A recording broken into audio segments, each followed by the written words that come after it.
I'm not completely convinced that people truly understand the times that we're living through at the moment, but just think for a second of how the history books are going to judge the conservative media outlets and how, I mean, look, they're going to be prime examples of extreme cowardice and complicity in the face of fascism. In fact, they're cheerleaders for fascism. They're cheerleaders for robber baron billionaire coups, like everything they've witnessed, and that they still continue to grab their pom-poms and cheerlead for Trump.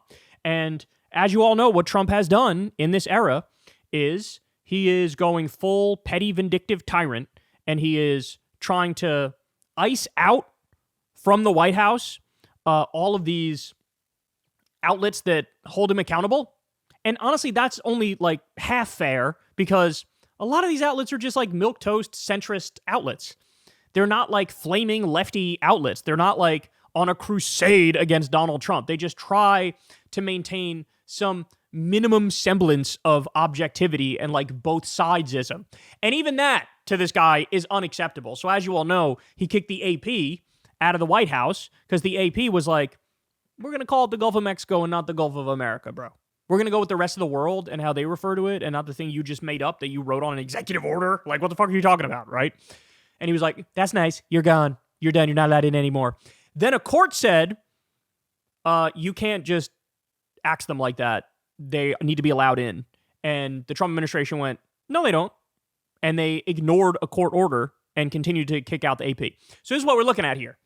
We're looking at a fascist takeover now. In a world where everything made sense, in the moment that the White House says we're not allowing the AP in, even though a court ordered us to, every media outlet would go, none of us are coming in then. Oh, are you having a meeting with Bukele? Sorry. No, you're not, because none of us are going to record it. None of us are going to post it. And that's it. But we don't live in that world. We live in a world full of cowardice and complicity and cuckoldry. So this is just such an amazing example of it right here. I mean, again, as you're listening to this, just think of how the history books will judge this. Here you have a conservative outlet, Real America's Voice is what it's called.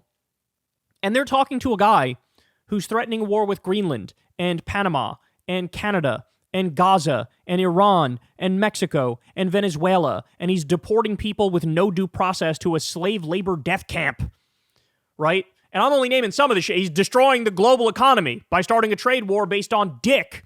And it's going to impact Americans colossally. He's doing all these things. What does the Real America's Voice reporter decide to talk to Trump about? Get ready for this. You got the perfect health report. Everybody in the press wants to know this. How do you do it, Mr. President? I haven't set up at 2 a.m. in the morning since I was 25, and now we're 2:16 in the morning having a press conference. How do you do it? Well, we had a couple of them at 2 o'clock in the morning now. Biden, I guarantee. You're wearing the press out. Biden was sleeping for 10 hours already. No, I have a lot of respect for the press, really, I do. Some of it's fake news, but a lot of it's good, like you. And really, some of it's totally fake and some like 60 Minutes tonight. How do you stay so healthy? How do you stay so energized? Because I enjoy what I'm doing and I like the results. I think we're making America great again, and it makes me feel good, and probably keeps me happy. Yeah, okay? Thank you. That's a nice question. I like this. Well, I mean, everyone's wondering, like, how in the world do you do it, Mr. President? 2 o'clock in the morning. I'm 55 years old, and I can't keep up with you. 55. What a nice age that is. Mr. President, your dick's so big. Mr. President, you got quite a hog on you, bro. Mr. President, did you just win the golf tournament by 17 shots, bro? I think you're better than prime Tiger Woods, Mr. President. Did you play basketball? I think you could beat Jordan one-on-one, Mr. President. Everybody's wondering, how do you do it? It's nighttime, and you're still awake. You're the President of the United States, and you're up late, bro. How do you do it? I don't understand. Even after Trump was done with it and sort of like gently moved off it, he was like, well, where's the energy come from, sir? Is it because I blow you 4 times a day, sir? Does that give you extra energy? Would you like a little rub and tug too, sir? Would you like me to get you something? Would you like me to powder your bottom? Jesus fucking Christ, man. How embarrassing. Like, now we know, right? Now we know. It used to be the case, I'm like going back to the early aughts, let's say, when we would think about and talk about like North Korea, be like, that is so fucking bizarre. Everybody's just pretending like this guy is a demigod who runs the country. They're acting like, no, for real. His shit doesn't stink. The first time he played golf, he made 11 holes in one, bro. Like, this guy, next level, homie. And I remember looking at that going, that is so weird. You know, the year is whatever it was, 2004. And it's like, why are you all pretending? Now we're living through that shit. 26 to 33% of the country, right? About 50% of the Republican voter base are just gone, dog.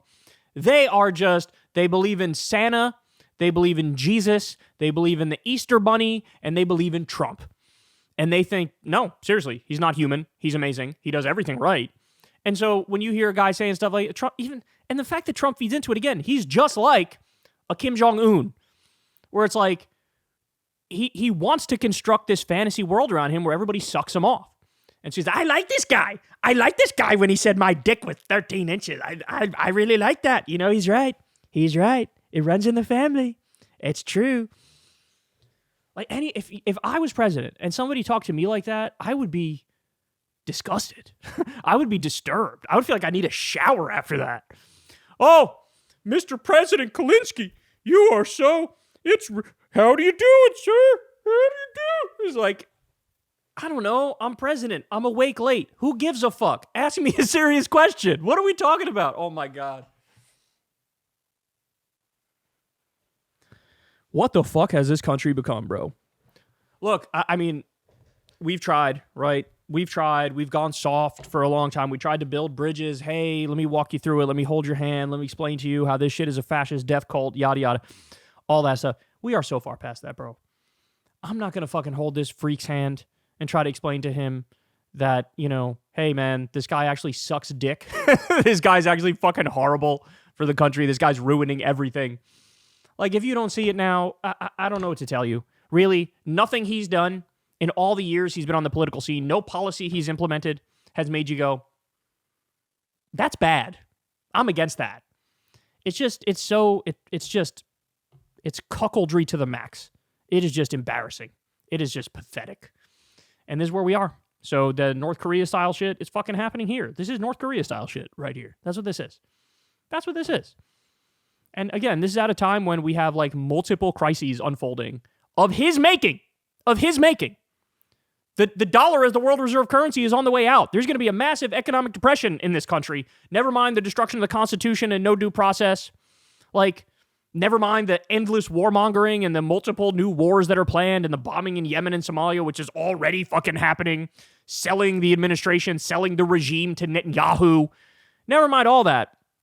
He's asking about how are you such a special, pretty little boy? How are you so great and right about everything, sir?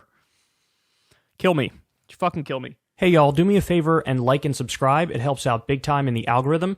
Click the bell as well for notifications when videos drop. And watch that video on screen right now. You know you want to.